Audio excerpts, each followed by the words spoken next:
Thank you for listening to Lone Star Community Radio. This program was broadcasted and recorded live from the LSCR studios in downtown Conroe, Texas. Lone Star Community Radio is supported by listeners like you. Donate and sponsor today. For more information on getting involved with Lone Star Community Radio, contact us at lscrstudios@gmail.com or visit us online at www.irlonestar.com.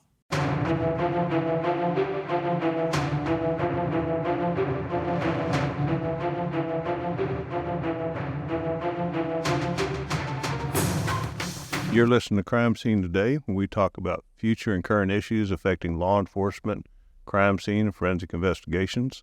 I'm your host, Dan Zentek. Joining me today, I have Mike Alexander. So he is a professional, been around for a while in different areas, specifically to law enforcement, managed cities as a city manager, been a chief of police, and currently is a renowned speaker teaching nationwide on leadership issues. We're going to start this leadership series, and Mike's just an incredible leader and incredible instructor on these issues. And so we brought him on to talk about some specific parts of leadership, coaching, mentoring, and succession. So, Mike, thanks for joining us. And just to start out, how long you been doing this now? Law enforcement, I've been around for about 41 years or so. And you worked from small cities, big cities, everything in between? Yeah, I started out with the Sheriff's Office, Travis County Sheriff's Office. I spent about 3.5 years there, and I did mostly jail, and then we did what we call a chain run, where we ran prisoners to TDC.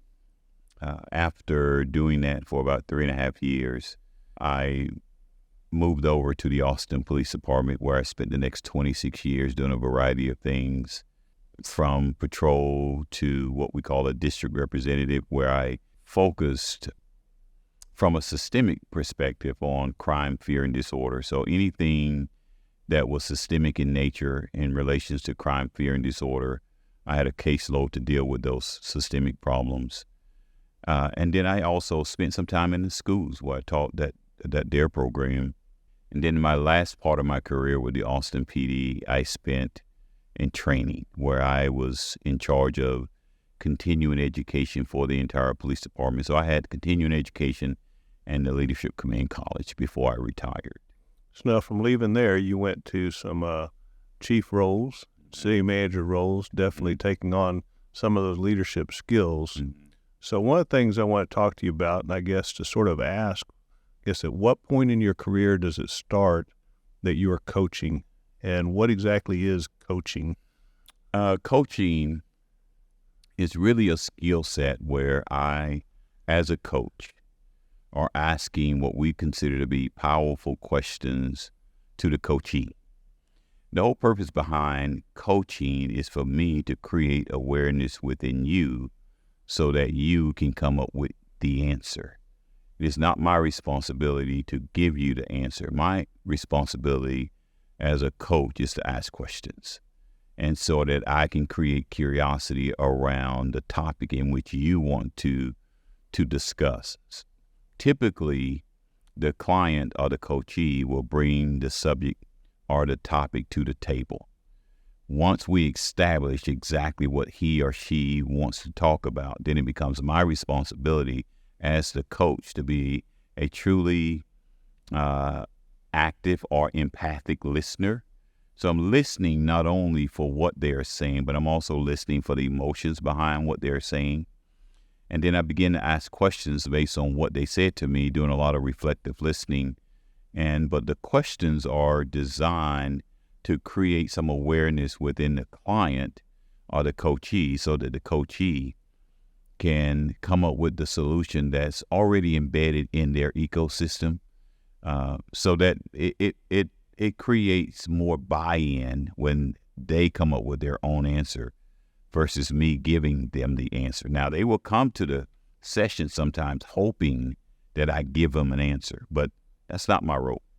So now, and you're speaking, so they're certified coaches. There's an organization that develops and has some standards for coaching. Right. Okay. Right. So that's sometimes different than what we just use the term as coaching for like an employee or something like that. Right? Correct. So there's an international coaching federation where they certify coaches. And it takes approximately, if you do it right and you go through there, and there are different levels, different tiers, like PCC, ACC. There are a bunch of different tiers that you can go through to become different levels of a coach. But I went through an institution called the Professional Christian Coaching Institute. And it took me about 2 years to go through that process to become a coach. And it's rigorous training, a lot of practicum hours to get to a point to where you are a professional, competent coach. So now would you say that the coaching is more specifically to an individual, like a life coach? Is this business coach? Does this cover everything? The easy answer to that question is yes. Yeah. But you can cover the gamut. So you have some people are exclusively life coaches. You have some people who are exclusively leadership coaches or executive coaches. But you can have a coach who can kind of vacillate between all of those. And sometimes when I am coaching a client, I may go from leadership to life, because there is sometimes synonymous. A leader is having personal issues as well. So I may be coaching around personal issues and or life issues simultaneously. So where do you feel that this falls in the law enforcement community? How do you feel it can benefit, I guess, law enforcement? Tremendously. Now, it's kind of new to our environment, but there are some wise people who are now realizing that leaders within our business can be coached and need to be coached. I do see some professionals that is their business now, going in, and I do a lot of that myself, where I am coaching executives or department heads. And being that I worked on both sides of the house, I worked as a city manager and I worked as a police chief, I coach both. So it depends on what the client wants or the city wants. So sometimes I'm hired, or my firm is hired, and I will dispatch or deploy coaches in that organization based on the assessment of the client will determine how many sessions that we need to give. But typically anywhere from 6 to 10 sessions, hour-long sessions that are given to that client, paid by the city for that person. Now, the uniqueness about it is it's confidential for the most part, and I think the only time I can divulge when there's life or death kinds of situations. Otherwise, what happens between the coach and the client is confidential. What I love about coaching is that the client brings the topic. Now, the city may tell me that this client is having performance issues. So it will be a performance-based coaching session, but the client will come to the table with the issues themselves to talk about performance. I may say that you are here, my understanding, there are some performance-related issues.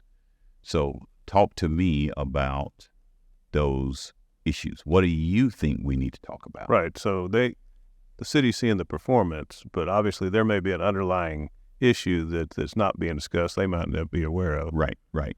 So that's what the client and I will get to.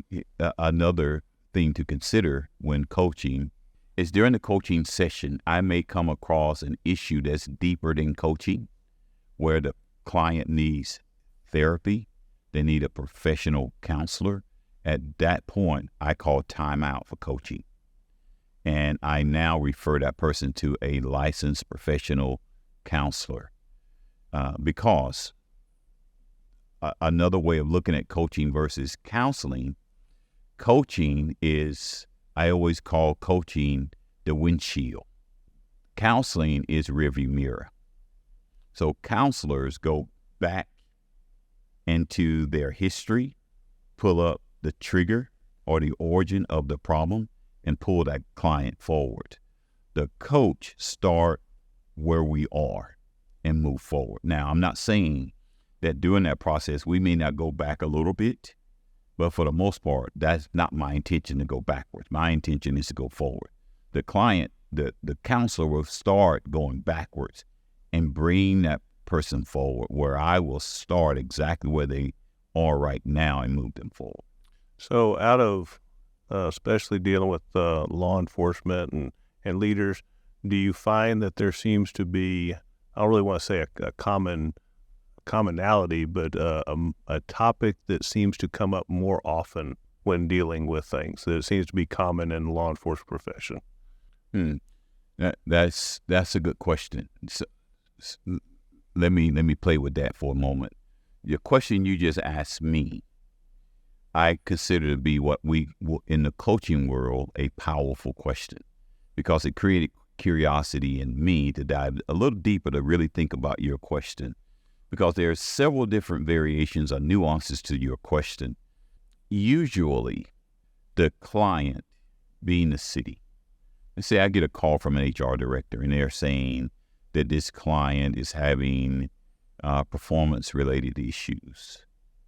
During the coaching session, what I will discover that the performance is attached to a life issue that's impeding the person's ability to perform. So I have to deal with the life issue before I can deal with the performance issue.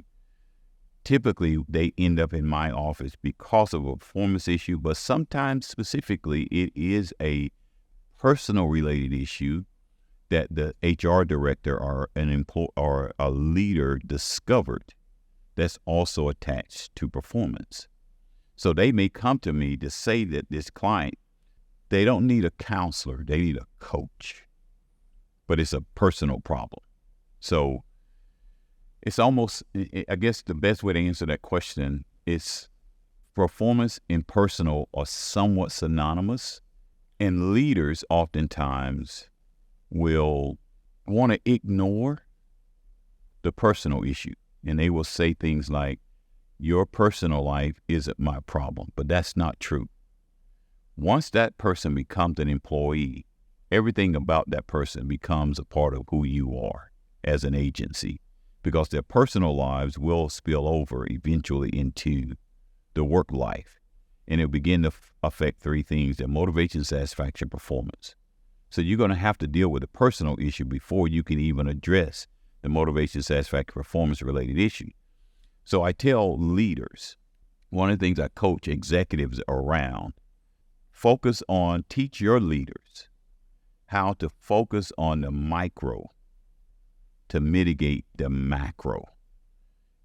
In other words, the officers, what the research says is that the officers' ethical compromise began when supervisors dismiss or condone minor infractions. If I know that, then it becomes my responsibility to build a relationship with you in order for you to allow me to focus on micro issues around you and your behavior without any major resistance from you. But if I don't build a relationship with you and I begin to focus on micro issues, then there's going to be major resistance. So sometimes when I'm coaching an executive who's having problems within their organization, and let's say a city manager called me and say, I value this chief, but this chief is losing control of his agency. So when I pull that chief into a session such as this, I am asking a lot of questions around what's going on so that I can get to the origin. Usually the origin are these micro issues that have built up to macro issues. So I help them deal with those, but then I help them set a system in place to where they begin to train their entire leadership cadre on how to focus on micro issues to mitigate the macro. Because if we can deal with those, we won't have as many Derek Chauvin types, Memphis 5 type, those kinds of things. So where do you think the breakdown comes from? Where do you think, have we not trained enough to find the micros? Do we hope they'll get better on their own? What's sort of, I guess, the end result of what we've been doing so far that's led to problems? Well, when you look at policing versus corporate America and military, in fact, those two entities have always did a phenomenal job in relation to training their leaders. Policing, not so much. Probably the last decade, you begin to see a lot of leadership training happening within the law enforcement arena. Prior to that, there was none. I can think back not so long ago when I promoted the first time, the only thing that was required was a 24-hour block of instruction from the licensing agency, TCO. I didn't have to do anything else.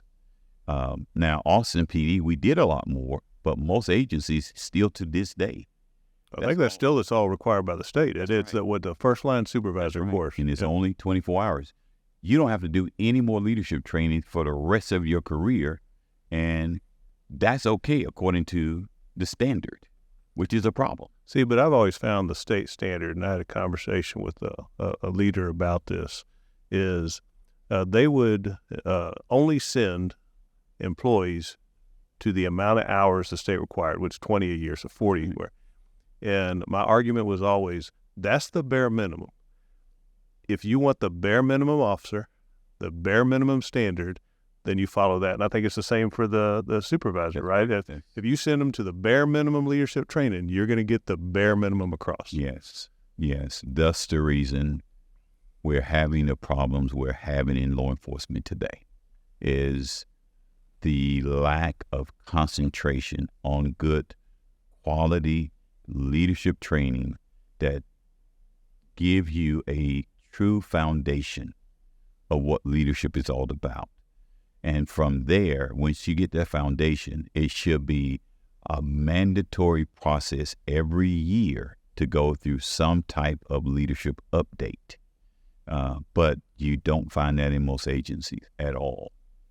Now, there's some great programs out there. They're certainly available.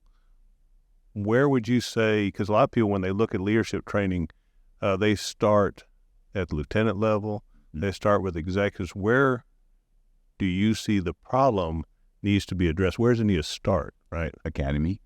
Okay. Yeah. As a cadet, there should be a block of instruction about leadership and what leadership is, what should leadership look like, and what it takes to be a leader. And then every year after that, every officer should go through some kind of leadership training.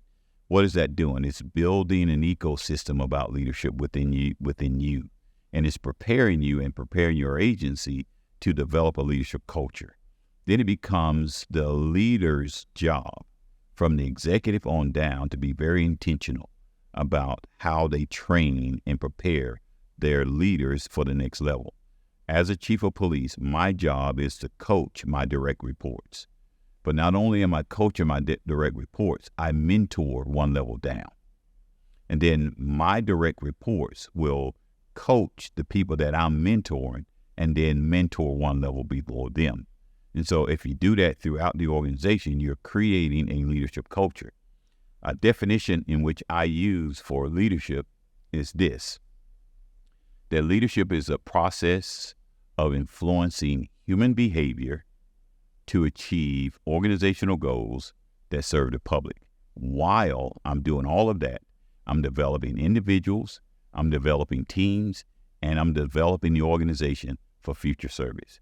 So I'm doing several things in there. I'm developing the individual. That means I am spending time individually with my direct reports, which also requires for me to shape each of them. SHAPE is an acronym. SHAPE meaning S stands for their strengths. If I discover their strengths, I'm also discovering their weakness. The H is their heart. Being that we are public servants, should have a heart for people. So I want to know your heart. A is for attitude. And Charles Swindoll said, the longer I live, the more I realize the impact of my attitude on life. The P is for personality. I want to know what I call or consider to be your sweet spots, your blind spots, and your hot spots. Where you are, as far as the essence, that's your sweet spot. Your blind spots are the water cooler conversations that people have about you instead of talking to you. Your hot spots are your triggers, the things that stress you out, the things that get you angry. I want to know all of those things so that I can put together a prescriptive training program to address all of those issues. Because where do I want to keep you? I want to keep you in your essence. When I see your blind spots glooming or looming or glaring, then I want to focus there. If I see that you're angry a lot, then I want to focus there. But I can't do that if I don't shape you. And then the E is for experiences. And what I mean there is I don't really care if it's underwater basket weaving. I want to be able to leverage the experience you bring to the table for the betterment of the organization. So I have that responsibility as a leader to deal with you as I prepare every person within the organization. That's the individual. Well, and you mentioned as far as individual and growing them and focusing on them, and I think that that's something that in the past we've missed.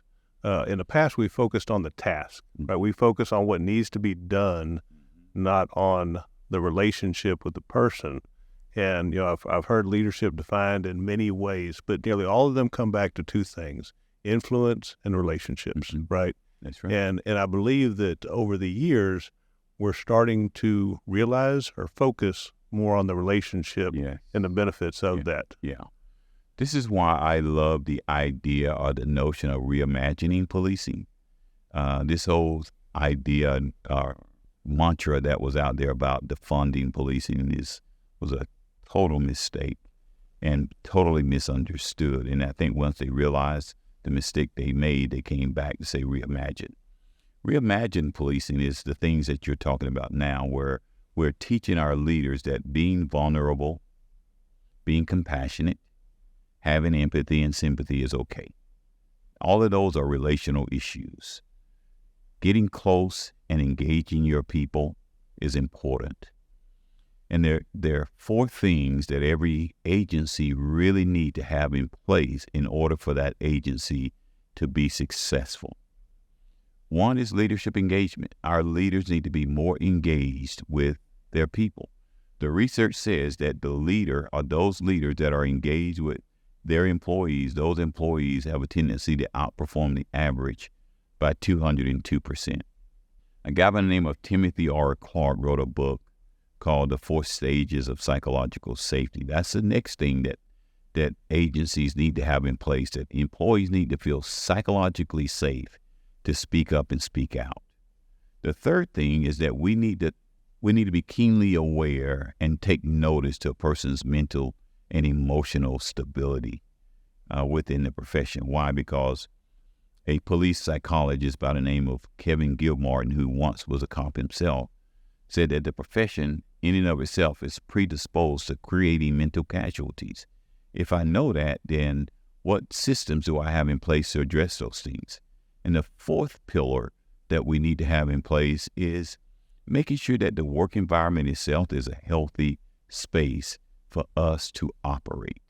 And if you have those 4 pillars in place, then you're well on your way to creating the type of environment and the type of agencies that can interface with community in a very seamless way. I know, speaking of that, there's been certainly a shift and change in dealing with mental health. The previous version of years ago of suck it up and move on versus actually taking time to realize what's going on. I would love to say that we're there, but I think we are barely scratching the surface of some conversations that need to happen. I think that, as you said, even in your coaching, that there is underlying conditions that, let's just be honest, they're much easier to ignore and move on than to address. The hardest part of leading is actually taking the time to know your people and be part of those people.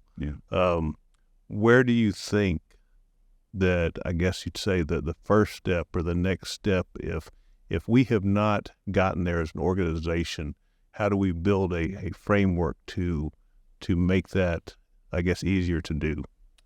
Well, you got to create the culture first. And the culture need to be of such, well, we don't just say, I value you as a person. I have to demonstrate that I really value you, and it's okay to be not okay. And we need to preach that. That message need to be there. The chiefs, administrators need to not be afraid of vulnerability. They need to show the human side of them. And when an officer is in trouble, they really need to take care of that person and show everyone else that this person isn't okay. I've discovered that this person isn't okay. And these are the things that we are doing for them to get them right again. So that that's kind of where we start. And number two, we need to stop being what I consider to be willfully blind. Great book written by a lady by the name of Margaret Heffernan. And the title of the book is Willful Blindness. It is easy, as you stated, to ignore the micro issues. But every person who crashed and burned, what the research also says that 99% of those things were preventable. It means that we need to be more intentional about the systems that we put in place to help and grow our officers. If I know that the profession is predisposed to that stuff, then what do I have in place? Do I have a robust EAP program? Do I have police psychologists at my fingertip? Do I have a good peer support program within the organization? Are those peer supporters really trained to have their eyes and ears low to the ground and be willing to approach officers when their perception is raging? I'm not saying tangible things. I'm saying things that you believe to be true and you don't have any tangible evidence. But I make the approach. But you can't do that if you don't elevate that peer support program and things of that nature. There are a lot of good programs out there that are trying their best to address these things. So I must say that we have made tremendous progress in the field, but we still have a long ways to go, because as we sit here talking right now, there's an officer, if not committing suicide, contemplating it. And somebody knows about it and not doing anything about it. And if they don't know specifically if they're thinking about it, they do know there's a problem. They've seen a change in behavior. They've seen a change in performance. They know something's going on. That's right. And they say nothing. The one thing that's to me is sort of strange about that, and being in law enforcement a period of time, you raise your senses of awareness out of survival. That's right. So you know when someone is acting different or something is different from the norm. That's right. That's right. But yeah. Now we talked about coaching, Mm-hmm. but you mentioned as far as mentoring. Mm-hmm. And mentoring the people below you. Mm-hmm. And I know that you've also mentored people outside whatever organization you're in. So if you could sort of define or explain mentoring as versus, I guess, coaching. Yeah, well, mentoring is a little different than coaching in that there's a skill set that you're focused on. Usually a person will seek out a mentor. Number one, a mentor is a person that will tell you what you need to know and not what you want to hear. But there are certain KSAs, sometimes knowledge, skills, and ability, that a mentee will look for in me. If I'm a chief and someone wants to be a chief, they may call me and say, "Hey, I have aspirations to be a chief. What are some of the things that I need to do to get there? And would you be willing to be my mentor to get me there?" Yeah, and so if someone asks that of you, and you say yes, because there has to be contemplation, and the fact that you have now agreed. Yeah. Okay. So what have you agreed to? That's what I hesitated about. That means that I am about to take on every pain and woe that person is also experiencing, because I'm gonna mentor them through all kind of stuff. Now, what it also requires on the part of the mentee is to be extremely transparent about who they really are. I can't coach or mentor you if you don't share with me who you are. Because mentoring, just like coaching though, here's some similarities, is the way out is in. I have to be able to get to the heart of who you are as a mentor to get you to where you want to be. So why? Because there are some impediments that's impeding your progress to get to where you want to be. So I am going to walk with you, walk beside you, and just a kind of a biblical reference to all of that. It's like Psalms 23. Although you're going through this valley and you're dealing with what you're dealing with and you're feeling the pain, my job as a coach, as a mentor, I keep saying coach, but my job as the mentor as you go through it, I'm not going to take the pain away. I'm going to make sure that you have enough strength to get to the other side and answer whatever questions I need to answer for you while you're going through it and encourage you along the way to show you that you are capable.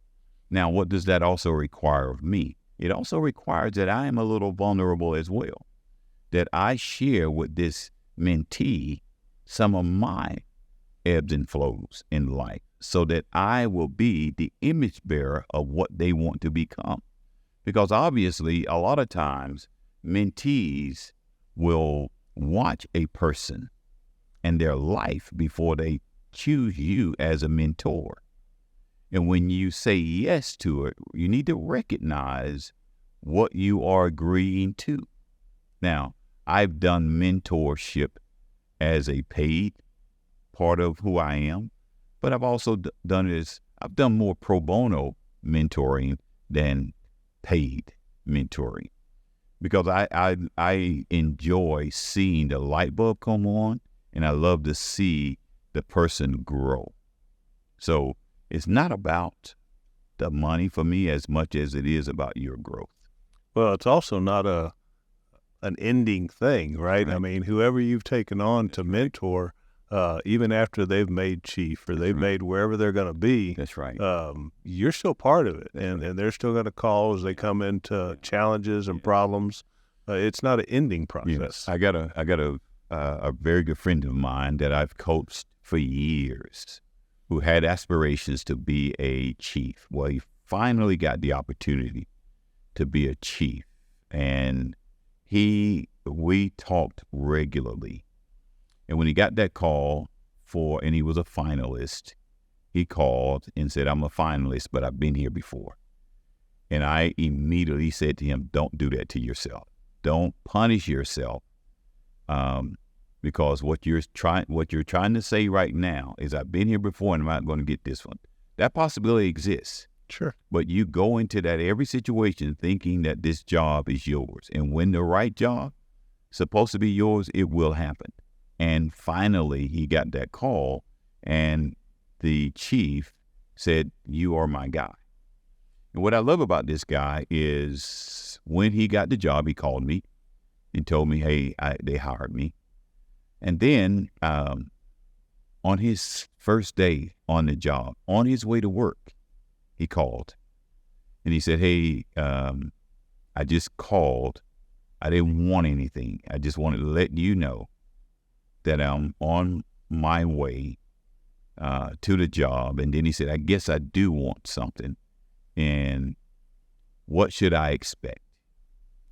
Well, I wasn't available to answer the call. I'm sort of glad that I wasn't, because I want him to be able to think on his feet and not be prepared for what to expect. So that, because what I eventually shared with him, I said, "Listen, as a chief, there are going to be a lot of things that you may have your agenda set for today. But the moment you cross the threshold of your office or the building, that agenda goes out the window. And you get one phone call or one person steps into your office to tell you something, and you're off in a completely different direction. And you might get back to that agenda next week." Yeah, it's a saying I've said many times. People ask, what are you going to do today? I said, "Well, I can tell you what I got planned today. That's right. But I won't find out what I'm doing until I get there." That's right. Right. That's the beauty of the job in a roundabout way. You can set your agenda all you want, and you may not get to that agenda for 2 weeks. So now, speaking of that, You have a lot of experience to share, but we also know that we're not going to be in this profession forever, right? So the next stage, sort of in my opinion, you have mentoring, but then there's succession, right? Right. And that is, you're not going to be here as someone's taken over, right? So sort of the importance of that and how to prepare for that. Yeah. There's a leadership theory called decision-making groups. There's technically 3 decision-making styles: autocratic, consultative, and group. Now, sometimes as a chief, I will use an autocratic style, but what the research says is that there's very few times where I need to be an autocratic leader. Why? Because I'm always looking to prepare the next level of leadership. So I stay as far away from autocratic style as I possibly can. So the next 2 on the table is consultative and group. Consultative is broken down into 2 categories: consultative 1 and consultative 2. So what consultative 1 looks like is I come to you one-on-one and I share with you what's going on, and then I ask for feedback, and then I make the final call. Consultative 2 is I share with the group and ask the group feedback, and I make the final call. Group is different. Group is where I give it to the group, and I am a part of the group, and we collectively make the decision.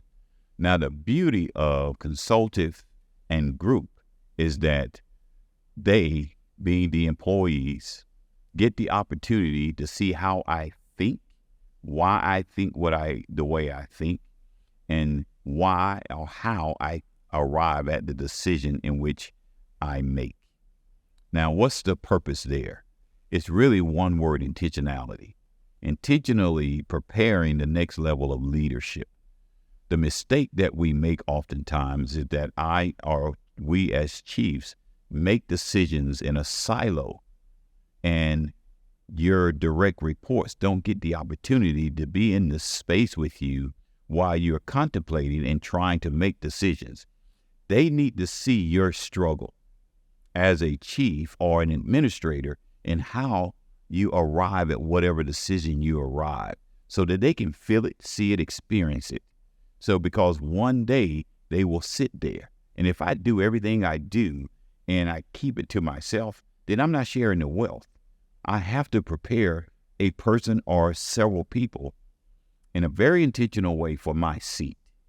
And that is the succession of the top job. But many times we see at the lower levels, and I know we've all seen this in our careers, where there's a person who holds all the knowledge, and they feel like if they tell you what they do and how they do it, somehow they are less valuable. Yes, sir. Right? Yes, sir. So what ends up happening is that person leaves. And when I say leave, they may not even leave the department. They may just be promoted. They may just go somewhere else, whatever. But many times they're not available anymore. There's some place that they're not even available to be called. And now you have people coming in guessing. And all that knowledge, all the experience they had is gone. Yeah. That's the I guess the technical terminology for what you just said is information power. So people will intentionally hoard information because they are manipulating the thoughts, feelings, and actions of others. They will hold that information, and they will only give you what you need at the time instead of sharing all the information so that others can learn what you are doing. They're doing that because of some insecurity, because they know once they share that information with someone else, they have lost their power. So I'm not going to give you what I know because you're depending on me, and I have this niche that I am the only one that knows it. Now, sometimes chiefs or administrators or leaders set situations up like that in an unintentional way and sometimes intentional, meaning that I have this go-to person that I constantly go to, and this person ends up developing a niche around this issue, and then that person realizes I am the only one that knows how to do this, and people are constantly coming to me for it. I cannot divulge all of my secrets, because if I do, then I don't have any power anymore. The administrator need to recognize that and start sharing the wealth, Right. so we can spread it. How many times have we seen what you just said, that a person has all of this knowledge and then they decide to retire and they're gone, and we have to reinvent the wheel, and we let all of that institutional knowledge walk out the door. So succession is really about building a leadership culture from the top down, making sure that people are prepared at every level, and you have things written down as far as sort of like scripts, so that people know what to do just in case you pass away, God forbid, or something happens. But you have to create that intentional culture. Yeah, it's and I've had people try to explain that, and then they'll tell us that, look, we got to know what you know just in case you're hit by a bus. I was like, use another example. That's You said, it's like, look, why don't you talk about like they won the lottery going with their family or something. Right. So, with that, I certainly wanted to give you an opportunity to talk about the many things you do. I know that you travel around the country with HR. I know you created the Lion Institute, and you teach for TPCA. So talk about what you have going on. Talk about all your many projects and why you are hardly ever home except on occasion. I know. Yeah, thank God my wife is retired as well, so occasionally she travels with me. But yeah, I am seldom at home, and I stay fairly busy. But that's a blessing. I do a variety of things, as you stated. I've owned the Lion Leadership Institute, or Lion Organizational Development Institute, since 1999. I was a full-time employee at Austin PD when I started this institute, because I saw some leadership gaps, and I began to do a lot of different things. And people at Austin PD gave me some opportunities to interface with DOJ, the federal law enforcement folks. An undercover operation I did a lot of training for those folks. I did a lot of training for colleges. And from all of that, people constantly called, so I decided to just put this institute together to use as a hub for everything that I do. Today, I'm involved in a lot of organizational development things. So cities call all the time to help them deal with the underbelly of the city or a specific department within the city. A lot of police departments and fire departments, I go in, and I do a three-pronged process. If I'm going in as an organizational development person, I do the first piece, I get a temperature of the organization. The second phase, I go in and I do a lot of interviews and face-to-face things. And the third phase is I do a SWOT analysis of all of the things that I discovered. That goes into executive session, where I meet with them behind closed doors to talk about the strengths, the weaknesses, the opportunities, and the threats that are found in the organization.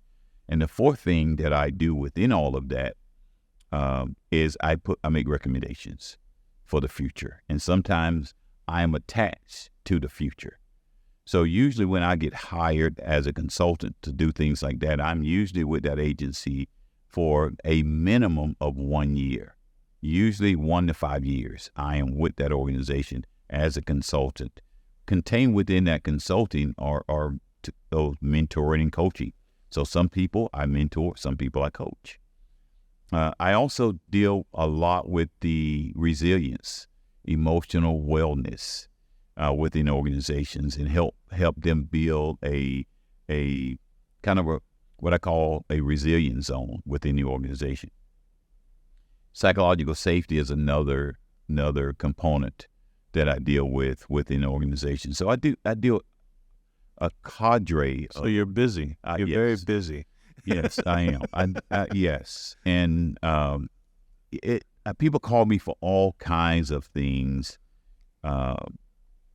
Sometimes they want me to touch every employee in the organization, and I do that. I just got a call just a couple of days ago for an organization. They want me to touch every employee in that organization. So in all the many expertise that you have and just your willingness to share all that. So how does someone get in touch with you? What's the website for Lion Institute? The website is, of course, www.thelion.institute. Okay. And that's the website. Okay. So they can find you on there. If someone has interest in many of the things we talked about, many of the things that you teach. Again, I know you also teach through TPCA. We got a course going on this week. We're actually just finished that today. That's what we're doing right now. So so many opportunities to listen to Mike, hear his expertise, and just share his knowledge. So, Mike, thank you so much for taking time out to do this with us today. Appreciate it so much. Thank you very much, sir. Thank you for listening to Crime Scene Today. If there's a topic that you'd like covered, if there's a guest you'd like on the show, or if you'd like to sponsor the show, you can reach out to me at dan@crimescenetoday.com. Thank you for listening.